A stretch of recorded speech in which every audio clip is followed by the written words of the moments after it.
Bismillah bihamdihi. Assalamualaikum warahmatullahi wabarakatuh.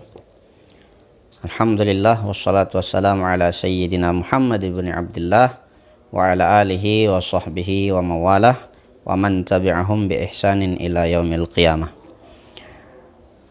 Saudara-saudara sekalian, para masyarakat, saya adalah salah satu pembina atau pengasuh asrama di Pondok Pesantren Hikmatus Syarif Nahdlatul Wathon Diniyah Islamiyah Salut Narmada.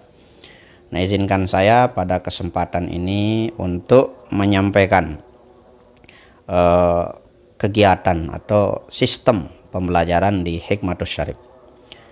Pertama, Hikmatus Syarif dari awal berdirinya sampai saat ini sistem pembelajarannya adalah 24 jam. Artinya diasramakan. Semua santri harus tinggal di asrama, baik yang dari Salut terlebih yang dari luar Salut sendiri. Nah, itu yang pertama. Karena dia 24 jam, maka seluruh waktu itu terisi. Misalnya untuk qabla subuh itu kegiatannya adalah menghafal. Yang dihafal mulai dari Al-Quran, kemudian kitab hadis, kemudian kitab fikih, matan-matan yang lainnya. Kemudian ba'da subuh juga demikian, diisi dengan pengajian kitab.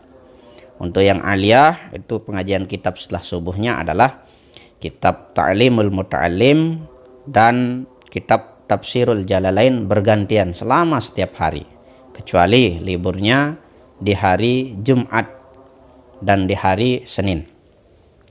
Nah, kemudian setelah itu kembali dari masjid jam 7, mereka mandi, makan, sarapan dan seterusnya, baru kemudian berangkat ke madrasah untuk belajar formal.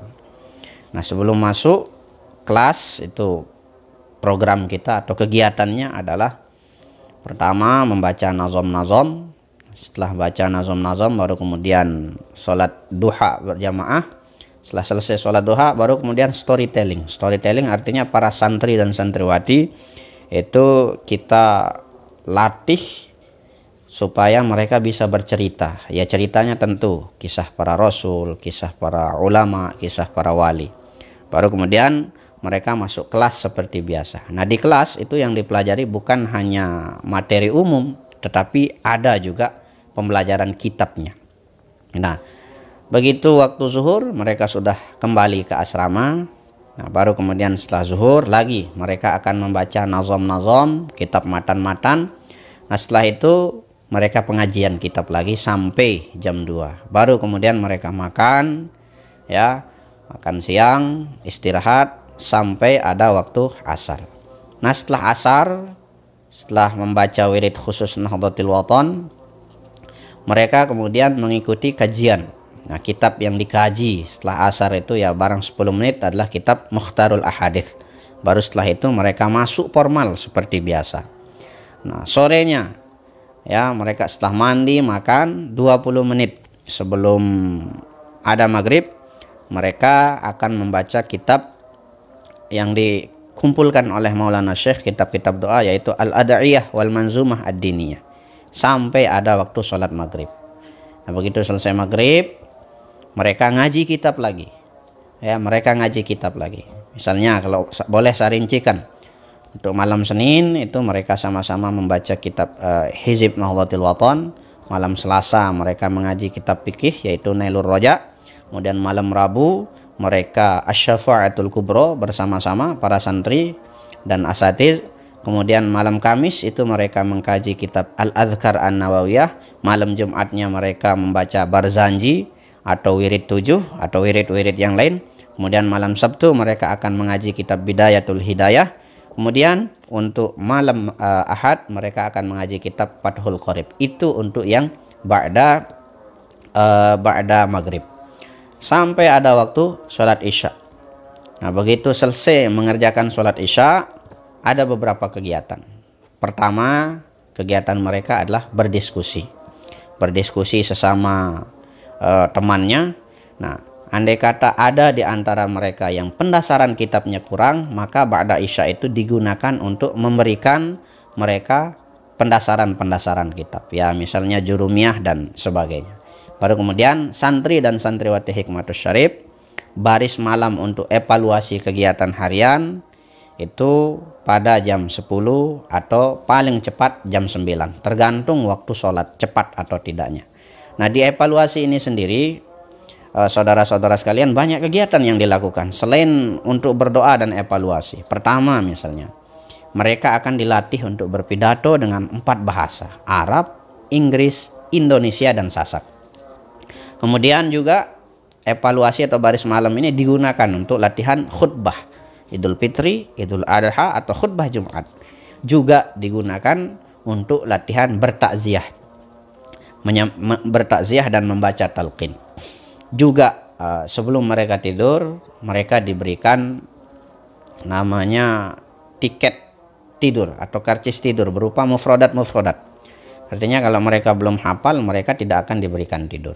Nah, baru kemudian setelah itu mereka akan beristirahat. Nah, jadi itu yang pertama tentang kegiatan santri-santriwati di Pondok Pesantren Hikmatus Syarif. Nah, kemudian yang kedua yang ingin saya sampaikan kepada masyarakat sekalian adalah kitab-kitab yang dipakai. Alhamdulillah Hikmatus Syarif dari sejak berdirinya sampai saat ini, bahkan walaupun setelah Bapak pimpinan pondok, Bapak pendiri wafat meninggalkan kita semua, pembelajaran kitab kuning itu masih eksis. Ya, masih tetap sampai saat ini. Nah, adapun kitab-kitabnya, kalau boleh saya rincikan. Pertama, untuk kitab Nahwu dari Sanawiyah kita menggunakan kitab Matan Jurumiyah, itu di kelas 1 dan kelas 2. Kelas 1-nya menghafal, kelas 2-nya dijelaskan kitab Matan Jurumiyah. Kemudian di kelas 3 Sanawiyah itu sudah menggunakan kitab Mukhtasar Jiddan. Nah, adapun di Aliyah, begitu masuk Aliyah, karena di Aliyah ini akan ada 2. Pertama, santri yang berasal dari Sanawiyah Hikmatus Syarif, juga ada yang berasal dari luar Hikmatus Syarif. Untuk yang dari dalam atau dari Sanawiyah Hikmatus Syarif akan menggunakan kitab Mutammimah. Mutammimah atau Al-Kawakib Ad-Durriyah, itu untuk nahwunya. Adapun bagi mereka yang belum punya dasar di Aliyah, maka kita menggunakan kitab Matan Jurumiyah seperti biasa. Nah, kitab nahwu Mutammimah ini digunakan selama di Aliyah sampai dia menyelesaikan khotam kitab Mutammimah. Nah, itu untuk nahwu. Nah, kemudian di Aliyah juga ada program. Kita kalau di asrama itu punya program takhassus. Takhassus itu artinya santri-santri yang sudah memiliki dasar kuat, itu kita berikan kitab-kitab nahwu yang lain. Ya, contohnya kitab Al-Qawaidul Asasiyah lil Lughah Al-Arabiyah. Demikian juga kitab Mulakhas. Demikian juga kitab Fathur Rabbil Bariyah. Kemudian untuk mengembangkan kemampuan mereka untuk mengi'rab, juga kita menggunakan kitab Al-Kharidatul Bahiyah. Itu i'rab lapas-lapas Matan Jurumiyah. Nah, itu dari kitab nahwunya. Kemudian selanjutnya dari kitab Shorof di kelas 1 atau di kelas 7 Sanawiyah, itu menggunakan kitab Amsilah Jadidah. Seperti tadi. Kelas 1-nya menghafal, kelas 2-nya dijelaskan, baru kemudian nanti di kelas 3 mereka menggunakan kitab Matnul Bina wal Asas. Nah, di Aliyah full mereka itu mengaji kitab Syarah Al-Kailani. Nah, di samping juga di Aliyah itu untuk yang khusus tadi kita berikan tambahan. Ya, misalnya Qawaidul I'lal dan seterusnya sebagai tambahan referensi mereka untuk belajar shorof. Nah, kemudian selanjutnya untuk kitab fikih di Sanawiyah, ya, di Sanawiyah kelas 1, 2 atau kelas 7, 8 itu yang dipelajari adalah kitab Matnul Ghayah wa Taqrib. Sedangkan untuk di asrama Aliyah, Matnul Ghayah wa Taqrib itu dihafalkan oleh para santri, untuk dihafalkan. Nah, baru kemudian mulai dari kelas 3 Sanawiyah sampai 4, 5, 6 dan seterusnya itu mereka mempelajari kitab Fathul Qorib. Nah, untuk di Aliyah sendiri referensi kitab fikihnya sudah mulai bertambah. Selain Fathul Qorib, ada dipelajari juga kitab Nailur Roja dan Ar-Riyadul Badi'ah dan kitab At-Taqriratus Sadidah. Nah, untuk di sanawiyah sendiri selain matan ghayah wa takrib itu di madrasah dan di asrama. Di asrama itu yang dipelajari selain matnul ghayah wa takrib adalah kitab Al-Fiqhul Wadih. Nah, itu untuk kitab fikih.